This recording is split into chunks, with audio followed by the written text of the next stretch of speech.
Orphan Andrew. I host middays on 106.5 The End here at Entercom Sacramento. I just remember growing up as a kid and driving around in the car with my mom and hearing this guy talking in between the songs. And I would think to myself, wow, this guy gets to play music and talk about things and give away free money. And I just thought it was so cool to be in that sort of environment with people like that. I came up as a listener and I grew up in New York. So I'm totally the kid that would call the radio station like 10 times in a matter of 30 seconds, requesting the same song.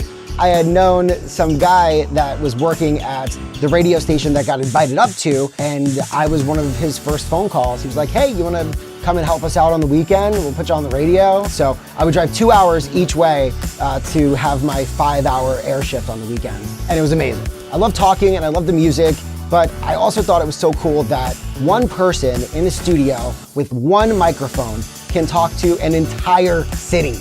It's that connection that you get with someone, right? You're in the car, you're vulnerable, you're alone, and you got a friend in your radio, especially with social media and Facebook and Twitter and Instagram and Snapchat and just being on all of these platforms.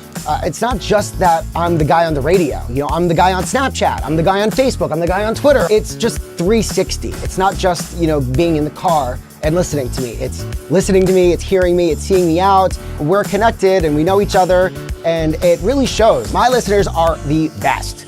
They're super active, they're fun, and they're lifestyle oriented. They love seeing shows and they like experiencing new things, and it's a great time to be here. Like, I couldn't have asked for a better time to be living here, especially with everything that's thriving. As far as I'm concerned, an endorsement with me goes so much farther because I'm so active. I'm on the air, I'm out in the community, I'm at every single home Rivercats game because I'm the in-game entertainment MC there. So I'm over at Rayleigh Field. It just goes beyond being on the air. If I'm there and I'm wearing, using, utilizing your product, it's probably gonna be out there with me. And you know, I speak the language of the brand.